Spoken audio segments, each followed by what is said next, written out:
Jadi secara ringkas kita hari ini akan membahas sesuatu yang mewajibkan mandi ada 6 perkara. Kita bahas pengertian guslun. Diawali pengertian guslun bisa disimak teman-teman di kitab Fathul Qaribnya. Wal guslu lughatan sayalanul ma'i ala syai'i mutlaqan. Guslu ya bacanya bukan goslu. Kalau goslu itu membasuh, kalau guslu itu mengalirkan air, berarti menyiram. Dengan kata yang lebih umum, mandi. Jadi kalau goslun itu membasuh, tapi kalau guslun itu mandi. Cuman beda apa? Beda harkat fathah di awal. Kalau membasuh goslun, kalau mandi gus, beda dhammah dan fathah. Goslun dan guslun. Jadi secara harfiah yang namanya al-ghuslu atau secara lughat adalah mengalirkan air pada sesuatu secara mutlak. Itu namanya guslun. Jadi saya tumpahkan air, saya alirkan air begini. Ini namanya guslun.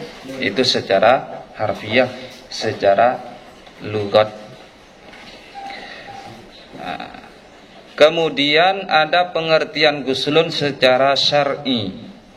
Nah, ini yang penting yang kita bahas. Guslun secara syar'i wa syar'an sayalanuhu ala jami'il badani biniyatin makhsusatin. Kalau guslun secara syar'i, pengertian secara syar'i atau menurut ahli ulama fikih, yang namanya guslun adalah mengalirkan air atau mengalirkan air pada keseluruhan anggota badan dengan niat yang makhsus, dengan niat yang khusus. Itu baru dinamakan guslun. Mengalirkan keseluruhan anggota badan mulai dari ujung rambut kepala sampai ujung kaki secara merata dengan niat yang khusus. Sudah tahu niatnya guslun? Mandi besar, tahu? Apa? Coba.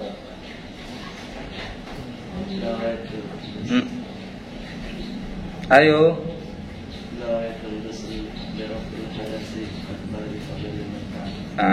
Nawaitul ghusla li raf'il hadasil akbari fardhon lillahi ta'ala. Kalau asghar itu kecil, kalau akbar itu besar. Namanya dikatakan ada hadas asghar, ada hadas akbar.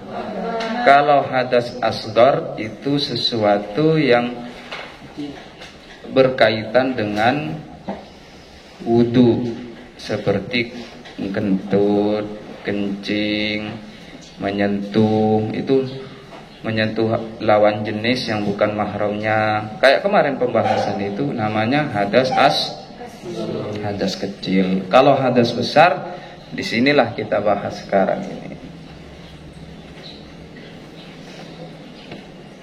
Nawaitul ghusla li raf'il hadasil akbari fardhon lillahi ta'ala. Itu niatnya.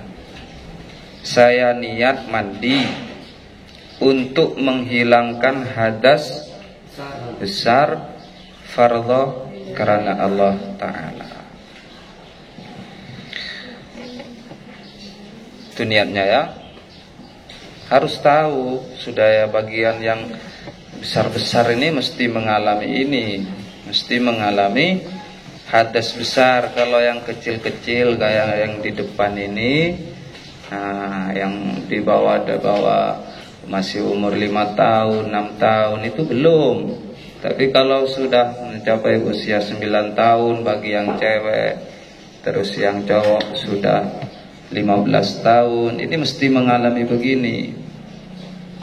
Mesti mengalami mandi besar ini. Jadi harus tahu niatnya. Nah, sekarang kita masuk apa saja yang mewajibkan mandi besar. Walladzi yujibul ghusla sittatu asya'a. Salasatun minha tashtariku fiha ar-rijalu wan nisa wa hiya iltiqaul khitanaini. Yang pertama, harus kita ketahui sesuatu yang mewajibkan mandi besar itu ada 6. Yang 3 sama-sama dialami oleh laki-laki dan perempuan. Ya. Yang 3, jadi dari ke-6 sesuatu yang mewajibkan mandi itu yang 3 sama-sama dialami oleh laki-laki dan perempuan. Yang 3 sisanya khusus untuk perempuan. Seperti haid, masa khusus laki-laki? Khusus untuk perempuan. Nanti di belakang penjelasannya. Nih, haid, nifas, dan wiladah. Yang pertama dulu, yang 3 sama-sama dialami oleh laki-laki dan perempuan. Yang pertama adalah iltiqaul khitanain, bertemunya 2 tempat khitan, tempat sunat. Nah, bertemunya 2 tempat sunat. Kalau kita umat Islam, umat Nabi Muhammad sallallahu alaihi wasallam, diharuskan melakukan khitan. Apa khitan? Dipotong ujung tembaknya. Tapi bukan sama tembaknya, cuma ujung-ujungnya saja toh kalau laki-laki. Nah, kulitnya laki-laki. Wanita juga seperti itu. Ada yang dipotong dari bagiannya. Jangan ngayal ya, tidak perlu dihayal. Cukup sebatas pengetahuan. Nanti kalau menghayal malah nggak fokus sama penjelasan.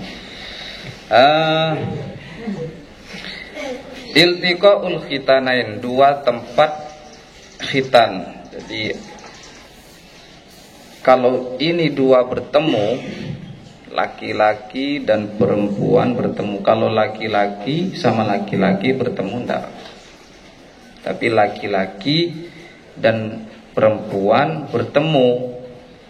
Ini alatnya ini bertemu ya. Ini akan mewajibkan mandi. Bukan 2 alat sama-sama, laki-laki sama laki-laki misalkan, ini tidak mewajibkan mandi ya. Terus perempuan sama perempuan tidak mewajibkan mandi. Nah, kalau laki-laki sama perempuan bertemu ya, 2 alat ini, maka akan mewajibkan mandi. Wa yu'abbaru an hadzal iltiqa'i bi ilaji hayyin wadhihin ghayyaba hasyafata dzakari minhu aw qadraha mim maqtu'iha fi farjin wa yasirul adamiyu al mulaju fihi junuban bi ilaji ma dzukira. Ya. Sekarang kita bahas iltiqo'nya, pertemuannya secara lebih detail. Pertemuannya itu bagaimana sampai bisa mewajibkan mandi? Pertemuan yang bagaimana? 2 alat ini. Maka bi'ilaji hayyin wadhihin, dengan memasukkannya seseorang yang masih jelas hidup, dia memasukkan hasyafatul dzakar. Dzakar alat kelamin laki-laki. Hasafa itu kepalanya itu, ya, kepalanya. Jadi kalau kepalanya ini sudah masuk, itu akan mewajibkan mandi. Kalau hanya sekedar nempel, bagaimana, Ustaz? Tidak wajib mandi. Ini mutlak ya, kalau baik keluar mani atau tidak keluar mani, ini hukumnya wajib mandi. Kalau sudah masuk sampai pada kepalanya ini, tidak perlu masuk semua, tidak perlu.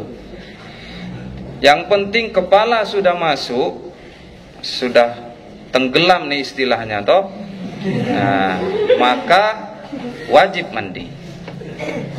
Kalau cuman sekedar nempel, tidak. Sekarang bagaimana Ustadz kalau kepalanya nggak ada?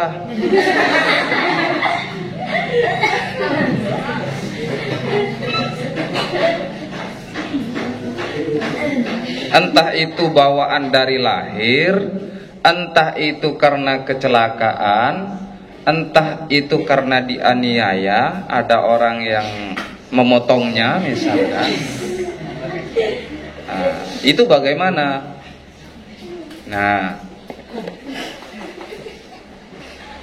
au qadraha mim maktu'iha, tetap harus diperkirakan dengan kadar umumnya kepalanya zakar itu yang masuk.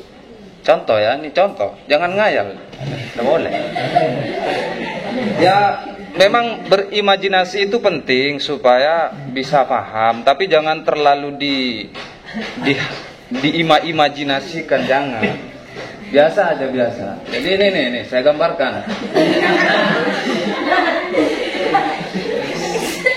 Nah, ini kepala misalnya.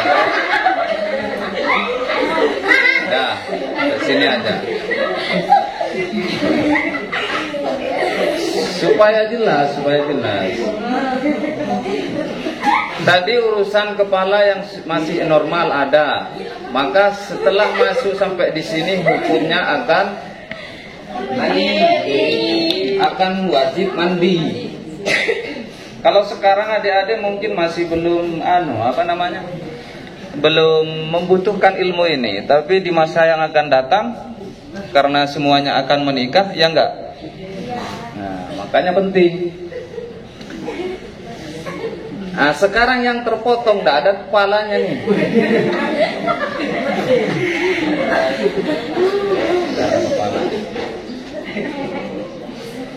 Tidak ada kepalanya, cuman begini nih, buntung. Maka bagaimana bisa dikatakan wajib mandi seandainya ini bertemu dengan lawan jenisnya? Nah, bertemu dengan lawan jenisnya. Ini bisa dikatakan wajib mandi ketika juga masuk dengan perkiraan kepala normalnya. Segini nih. Tadi kan sudah saya gambarkan kepalanya sebegini. Ternyata kepalanya nggak ada, entah kemana toh. Nah, maka dia ketika masuk bertemu dengan lawannya, kok sudah masuk dengan perkiraan panjangnya kepala ini, ya maka hukumnya sudah wajib mandi. Paham ya? Adilnya para ulama ini ya, adilnya para ulama. Jadi meskipun yang cacat tetap dibahas oleh ulama, ya enggak? Meskipun tidak ada kepalanya tetap dibahas. Tawa.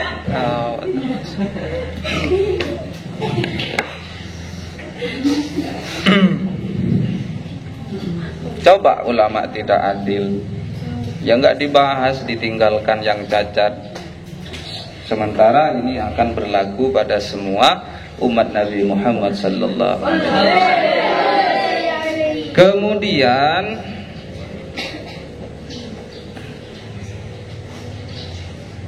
ini akan terjadi junub bagi keduanya ya. Yang laki-laki dikatakan junub, yang cewek juga dikatakan junub. Maka kedua-duanya wajib mandi. Dah. Ammal mayyitu fala yu'adu ghusluhu bi ilajin fihi wa ammal khunsa al mushkil fala ghusla alaihi bi ilaji hasyafatihi wala bi ilaji fi qubulihi. Ya. Sekarang bagaimana kalau mayit? Ya. Kalau mayit ada jenazah cewek misalkan, kemudian si cewek yang sudah mati ini dijima oleh orang yang agak nggak beres otaknya, toh masa jenazah dijima. Nah, dia sudah sempat dimandikan sebelumnya, maka dia tidak perlu diulangi dimandikan. Jadi tidak ada pengulangan mandi bagi jenazah wanita yang tadi dijima itu. Kayak seperti kemarin itulah wudu itu ya, nggak ada istilah batal bagi mayit. Nah di sini bab mandi juga begitu. Kalau sudah dimandikan kemudian kok ada orang usil dijima misalkan, ya itu tidak perlu diulangi lagi.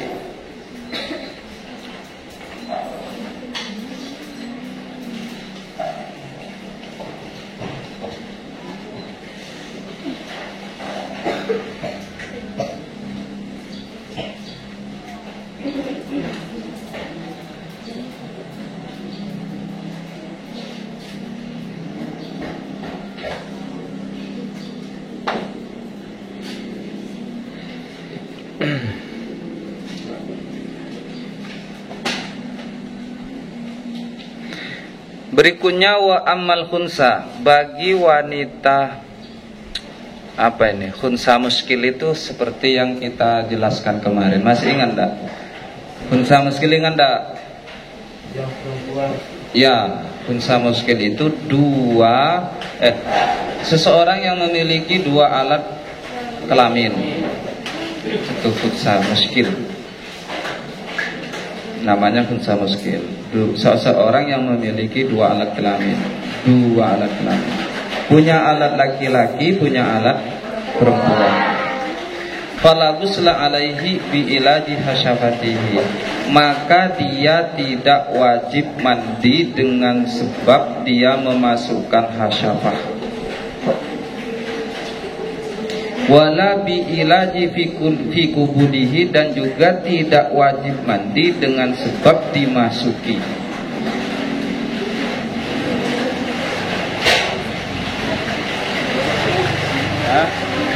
Oh ya, ambil dulu.